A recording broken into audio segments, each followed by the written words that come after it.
going to tell you about a trick that I learned probably like 5, 6, 7 years ago, something like that, when we were recording our third record with Frontier Folk Nebraska, which I used on that song.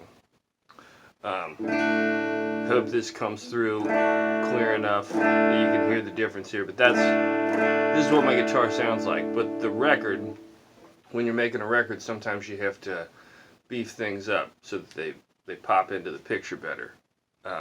And the way that I found to do that on this song in particular is to use a second guitar, but not just to double up the part straight up, not to do like the Billy Gibbons or Jimmy Page thing, but to have a different guitar in the background here. So here, let me play. This is what this sounds like.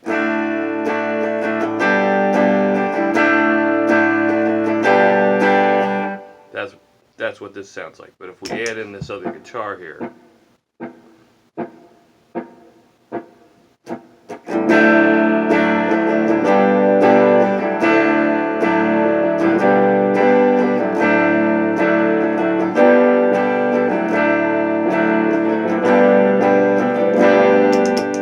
so we get that big kind of huge kind of beefy sound because that other guitar is tuned different than this one.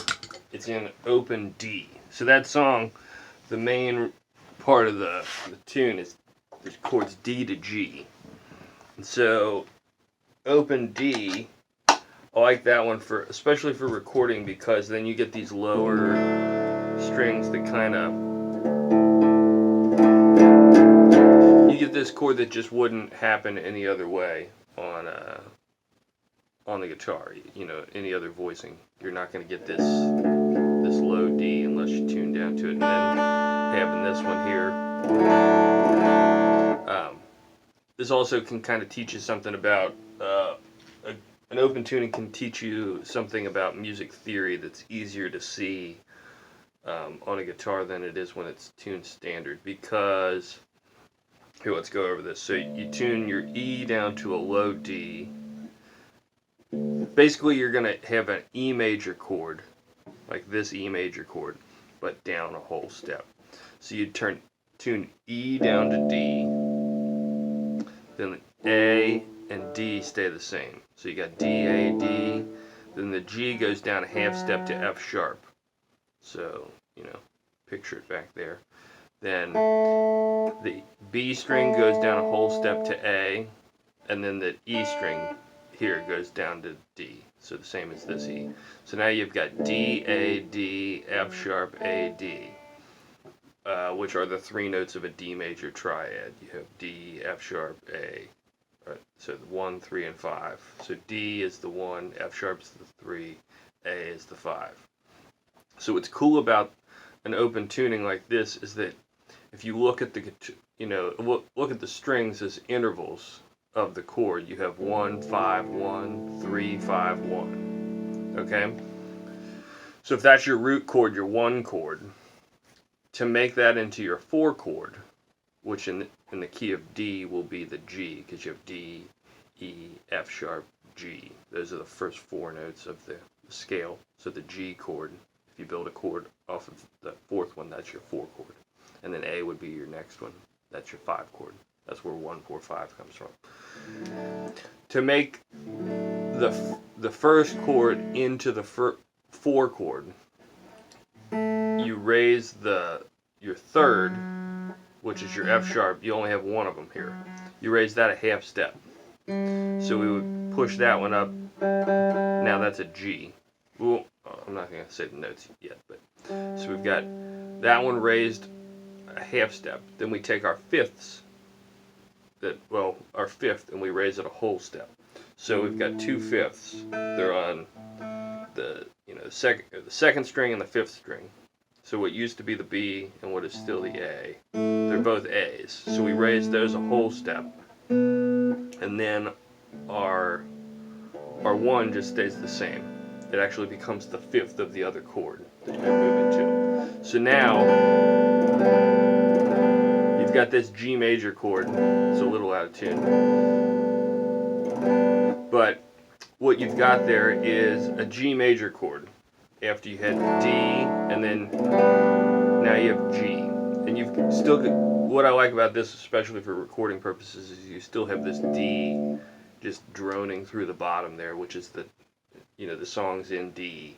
You get that low D just riding through the whole thing. It creates this cool drone kind of quality that really makes your track kind of occupy a space all the time. It's kind of blanketing the whole thing. So anyway, you've got that G there, and now you can go back and forth between those two, and you get this big kind of fat sound underneath, what would typically be like your first position D and G chords. So that's right.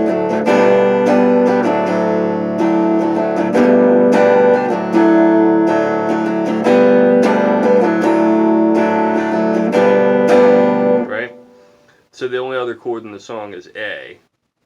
If you switch your fingering up here for this G chord, where we've raised the thirds and the fifths up the appropriate amount, if you slide that whole thing up a whole step and bar behind it, you have your 5 chord. Because 1, 4, 5.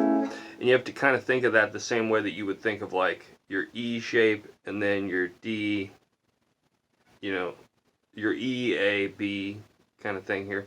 I was illustrating it in like where A, D, and E would be.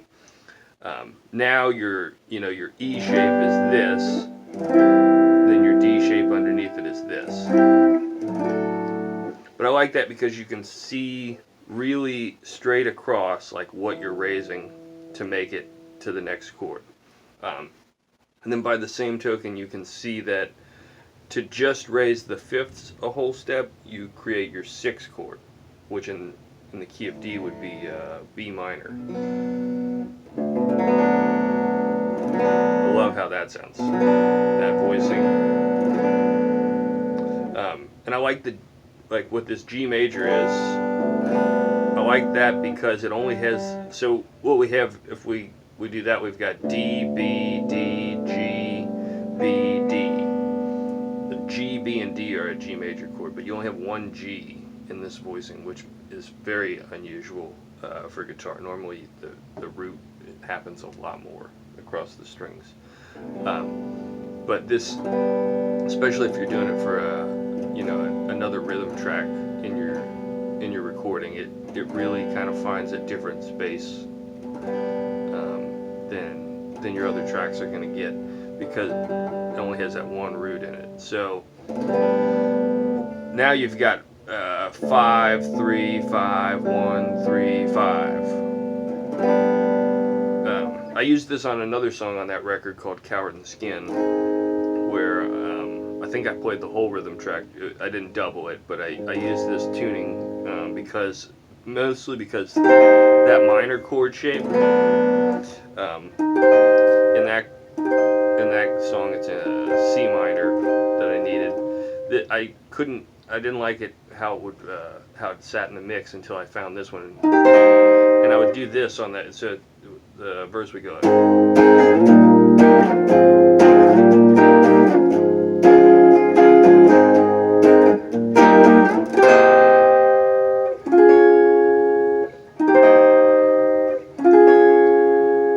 Just something about those really pop through the mix, and it's something that I will utilize all the time when I'm making a record. If I'm playing on other people's records, I'll get a guitar in an open tuning and see if that kind of finds a spot that wasn't being taken up that could pop through.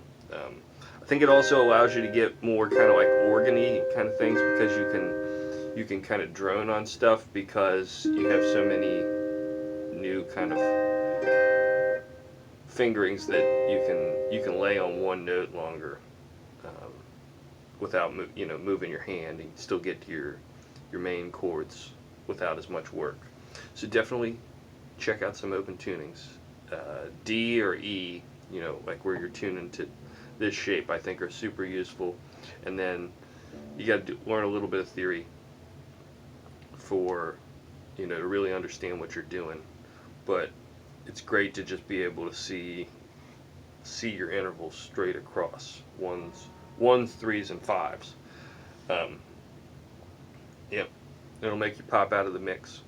And also, the thing that I learned from this, back when we were doing this, is that I had this block in my brain when I was younger that you know, a record wasn't good if you had to beef things up or if you had to manipulate things on the record if it wasn't a live take, and that's just not true. Um, Tom Petty said, "Nobody cares how you make a great record; they just care that it's a great record." And I think that's the thing you should strive for. Don't worry about a perfect take all the way through, because nobody's going to know that. I mean, it might be a point of pride, and sometimes that is, you know, a great thing. But there's nothing wrong with going in and making something that is good pop out, and by that token make it better. Um, I would definitely say if one guitar is good, two guitars are better, right? And three guitars, whew, why not have three guitars? Um, yeah, obviously you got to rein it in at some point, but who doesn't love a lot of guitar tracks? And you can get more guitar tracks if they're not all the same thing, and that's what the point of this is. So, you know, start messing around with some recording. I got a 4-track when I was probably like 14 or 15. The guy I was taking lessons from told my parents to get me one for Christmas, and it was one of the best things I ever got. I'm not a recording engineer, but I at least know how to construct the ideas that I'm going for when I'm on a recording session, or or record it. If I am recording myself, I at least have a pretty good idea of how to concoct what I hear in my head, because I've worked through the formulas on my own, and that's how you get better, is you practice things. So hope that makes some sense. We can talk more about open tunings if people like this. Ask me some questions, things you might want to cover if you're watching these, and enjoy the rest of your day. Bye bye.